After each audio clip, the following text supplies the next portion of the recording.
The first Yartzeit of Rebbetzin Chana in Tavshin Chavav. The Kviyas was the same as in Tavshin Chavei, the year of her stalkers. Vav Tishrei was Shabbos Shuvah, and the Rebbe went to the Ohel Friday. And we went rather late, and the Rebbe was taking his time, and it seems that he was not in a hurry to leave. And I wasn't going to say anything to him. He had a watch that he knew exactly what time it was. He knew when the Shkia was. He knew when Lechbenchen was. And so he finished his visit to the Ohel. It was quite late, and he put his things together, which I usually would help him. And we got into the car.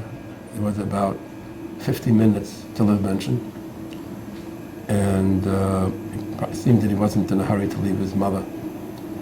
And we drove away from the Ohel. We got to the front gate. It was after 5 o'clock. It was locked. The guard, the security people who were there, knew that when the Rebbe is at the Ohel, they should have somebody waiting at the gate before he leaves, and to make sure that the gate would be open for him, which was what happened countless times. But this was Friday, Erev Shabbos. The clock was ticking. It was quite late, and there was no guard. The gate was locked. We couldn't get out.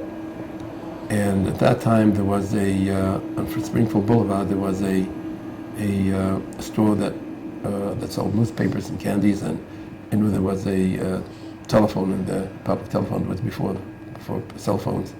I climbed over the gate, ran across the street, called the police.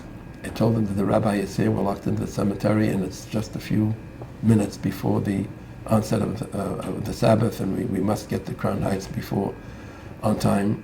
And they said, well, we don't have a key either. Nothing could be done. Got back into the car, drove to the side gate, which is near the Ohel, and with hope maybe that would still be open. No, it was closed. Went back to the front, thinking maybe the guard realized that he missed us. He was not there.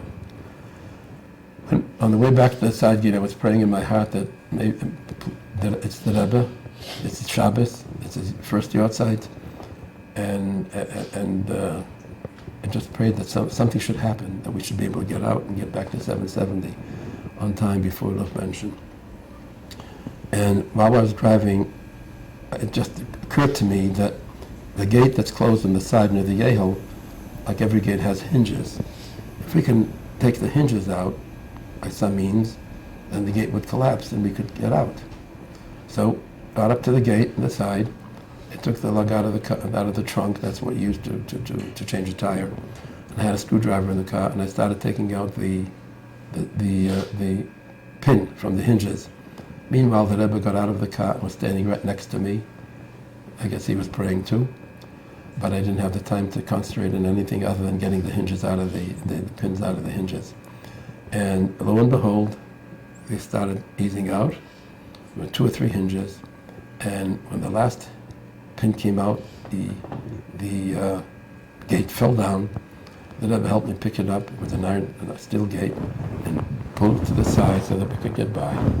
I get back into the car, the Rebbe gets back into the car, and as we're ready to leave, the police pull up right in front of the gate. And thank God there was enough space to get by. I didn't ask him anything, I didn't say a word to them, there wasn't a second to spare. I drove around the police car, I left him standing there, and I drove off to 770. And it was a very interesting trip. And we got to 770, and the Rebbe says to me, "Punkt Lechbenchen." He knew what was going on. We're all very, very tense, needless to say. But that was the first Yartzeit of the Rebbetzin Chana, Shabbos Shuvah. And on Shabbos, there was a Fabrengen, of course, Shabbos Shuvah, and it was the Yahrtzeit. And the Rebbe says, the Rabbi Krinsky, and he says, "Give him l'chaim." And they gave me, I think it was a big glass, they gave me l'chaim. And then he said, "Give him lochemol, vel onem, vel teit, nicht given, welcome Fabrengen." So this was the first Yartzeit of Rebbetzin Chana.